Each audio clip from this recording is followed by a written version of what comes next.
Hey everybody, it's Dan Cheney, and it's time for another Music Charts Archive show right here on DJNTV. November 30th is the birthday of William Broad, aka Billy Idol. When Idol's band Generation X broke up in the UK, he moved to New York to begin a solo career and did pretty well for himself. Billy Idol charted 12 solo singles through the 80s and into the 1990s, including 4 top 10 hits. And he was one of my favorite artists growing up. So let's do it. Let's count down the top 10 highest charting singles by Billy Idol on this week's edition of the Music Charts Archive Show.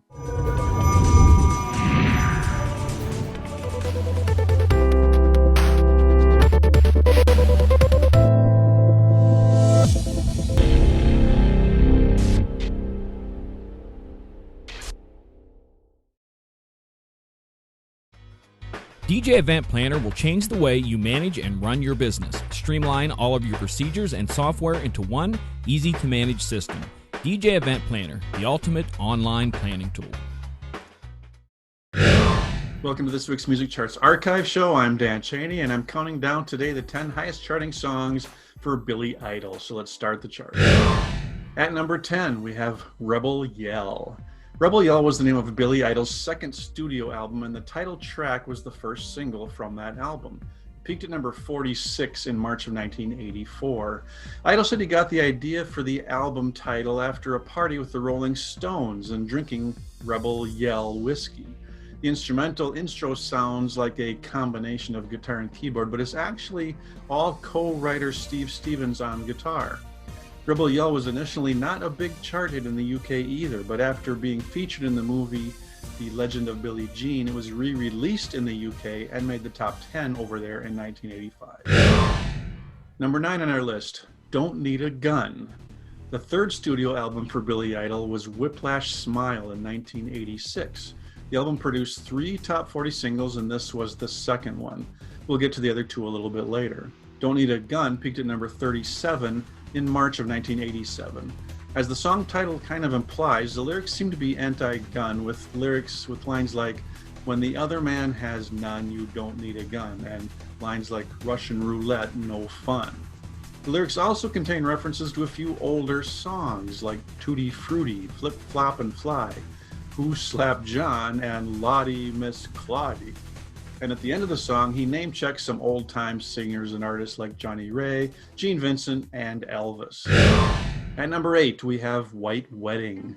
Although this is now one of his signature songs, it was released before he became actually really mainstream popular, and White Wedding only got as high as number 36 on the charts in July of 1983. The song did make the top 10 in the UK, but not until a re-release in 1985. The song was not really about his little sister's wedding, although he got the idea for the song title from his sister's wedding, and the song went in a different direction from there. The video shows a goth wedding and features his then girlfriend Perry Lister. Lister insisted the barbed wire wedding ring should really cut her finger in the video to make the visual more realistic. Number 7 is Flesh for Fantasy. This was the third of 4 singles from the Rebel Yell album. It got up to number 29 in October of 1984. It's one of the songs Billy Idol co-wrote with longtime guitarist Steve Stevens. The lyrics are pretty much 4 minutes of innuendo and pickup lines. When appearing on Storytellers, Billy Idol said that he came from punk, where lyrics are often just angry, and as he was working on his image for his solo career after arriving in New York, he wanted to add more sexiness to his image, and this song ended up being an example of working sexy into his image. At number 6, Hot in the City. Hot in the City was Billy Idol's very first charting single. It reached number 23 in September of 1982. It only got as high as number 58 in the UK, but like White Wedding, a re-release a few years later in the UK did much better. That same re-release also charted again in the US in 1988, reaching number 48 in its second time around. The song is basically about exploring New York City on a hot summer night. Later in the song, he yells out New York, and that ended up being regionalized, with Billy Idol yelling out different city names depending on where the radio station you were listening to was.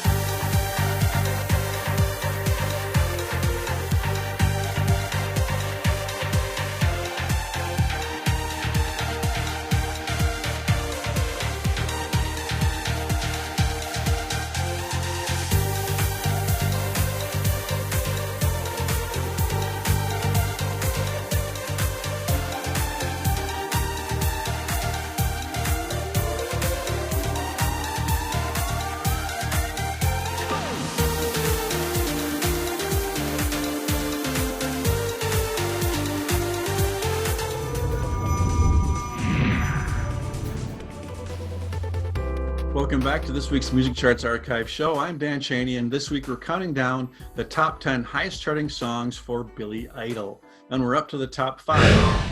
At number 5 is Sweet 16.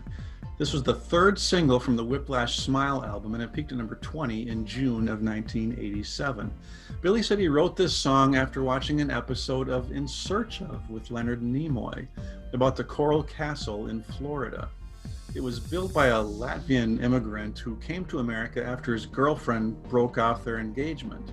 The Coral Castle was built by him in dedication to his former love, who he referred to as his Sweet 16. The song Sweet 16 by Billy Idol was his dedication to his then girlfriend Perry. Number 4 is To Be a Lover. Here we have the lead single from the Whiplash Smile album. To Be a Lover was reworked, as it was a reworked cover of an old R&B hit from the 60s called Forgot to Be Your Lover by William Bell. Bell's original peaked at number 45 on the pop chart. Bell actually had one top 10 pop hit in the 70s, Trying to Love 2 it was called, in 1976. Billy Idol's To Be a Lover peaked at number 6 in December of 1986 and was also top 10 in Australia, Canada, and New Zealand. Number 3 on the list, Eyes Without a Face. The second single from the Rebel Yell album, this became Billy Idol's first top 10 hit, peaking at number 4 in July of 1984. At the beginning and the end have a little more kind of a ballad feel, but the middle it rocks more like a typical Billy Idol song.